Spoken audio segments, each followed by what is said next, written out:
Eu e o Carlos estávamos empolgados como moleque quando ganha brinquedo novo. Há meses que a gente bolava essa ideia de pescar no Rio Amazonas. A verdade é que a gente sempre foi daqueles amigos que estão juntos para tudo, e sair da correria da cidade, só nós dois, no meio da selva, era a aventura que a gente precisava. A sensação de liberdade era única, sabe? Só o rio, a mata e a gente. Na manhã da viagem, ainda nem tinha amanhecido direito quando jogamos as tralhas na caminhonete. O ar estava fresquinho e o barulho das cigarras já dominava o lugar. Tudo estava perfeito. O plano era ficar 3 dias num canto bem isolado do rio, onde falavam que os peixes pulavam no anzol de tão fáceis e o silêncio era total. Carlos, com aquele espírito aventureiro dele, levou até uma barraca, dizendo que queria dormir à beira do rio, olhando para as estrelas. Doido, né? No caminho, ele estava animadão, falando sem parar. Sempre foi assim, desde moleque, um cara cheio de histórias e superstições. E claro, ele não ia perder a chance de falar das lendas da Amazônia. Foi aí que ele tocou num assunto que me deixou meio cabreiro. Já ouviu falar da Yara? Perguntou ele, com aquele sorrisinho de canto. Claro que eu conhecia. A Yara era tipo uma sereia, dessas que aparecem do nada e arrastam os pescadores para o fundo do rio. Lenda velha que o pessoal por aqui conta para assustar. Eu sempre achei isso um exagero, mas naquele momento, vendo o jeito que o Carlos falava, deu um arrepio. Já sim, mas é só história, né? Falei, tentando disfarçar o incômodo. Ele riu, dando de ombros. Pode ser, respondeu, mas o brilho nos olhos dele não parecia de quem estava só zoando.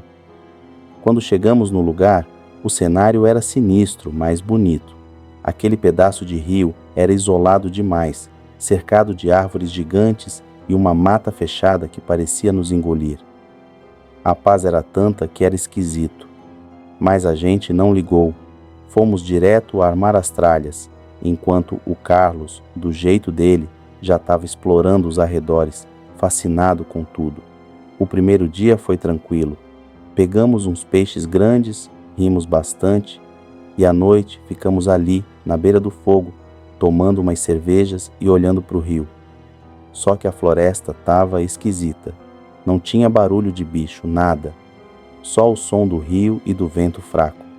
Isso me deixou cabreiro, mas o Carlos, sempre na dele, nem notou.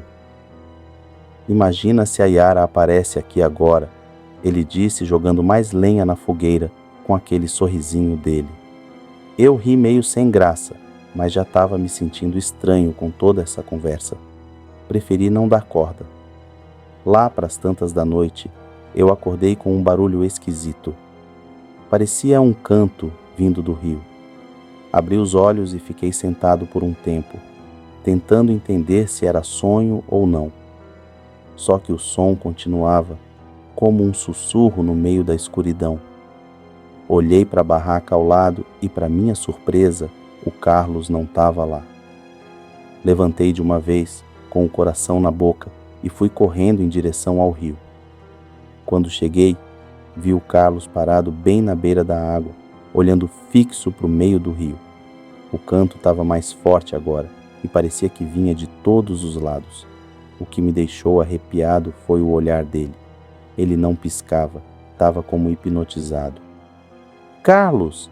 Gritei, tentando chamar a atenção dele. Que você está fazendo aí, mano? Sai daí! Mas ele não respondeu, só continuou olhando para o rio, como se estivesse vendo algo que eu não conseguia ver. Foi aí que eu percebi. Tinha algo ali, emergindo da água.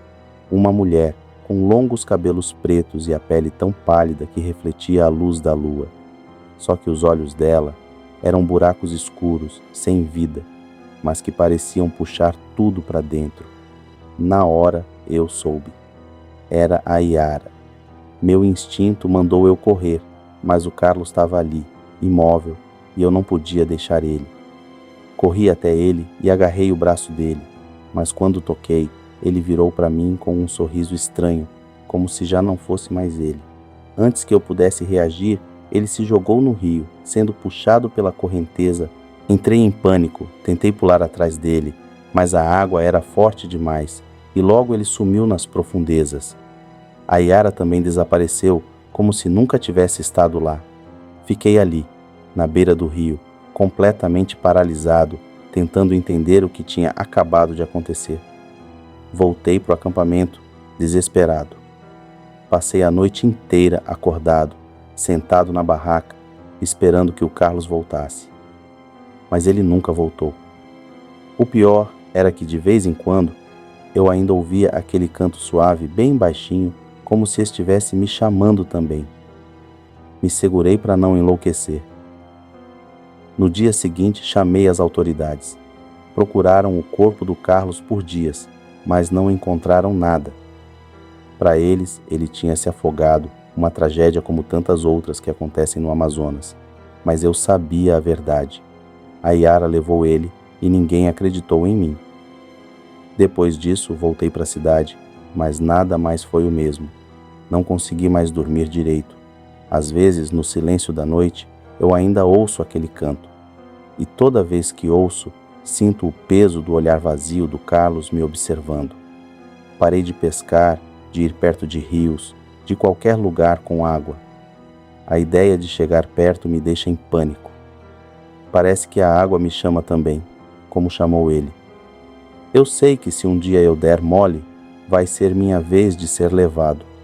E aí, quem vai contar essa história? Ninguém acredita em mim. Acham que tô maluco, que inventei tudo isso por causa do trauma. Mas eu sei o que vi, sei o que aconteceu. E o pior é que eu sei que a Yara ainda tá lá, esperando pela próxima vítima. Ela levou o Carlos e o que ela me deixou foi um pesadelo do qual eu nunca vou conseguir acordar. O pessoal da vila, quando me vê, já nem pergunta mais sobre o Carlos. Acho que sentem pena de mim, mas evitam tocar no assunto. Só que às vezes eu sinto que eles sabem mais do que contam. Eles devem ter ouvido histórias de outros que também sumiram, levados pelo rio. Mas quem vai admitir uma coisa dessas? Falar que a Yara, uma lenda tão antiga, ainda ronda por aí, levando as pessoas para o fundo? Ninguém. Só eu sei a verdade.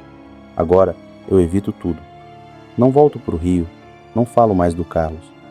Mas, de vez em quando, nas noites mais silenciosas, eu tenho certeza de que ouço aquele mesmo canto, baixinho, no fundo da minha cabeça, como um lembrete de que ela ainda está por aí e que um dia, talvez, ela venha me buscar também.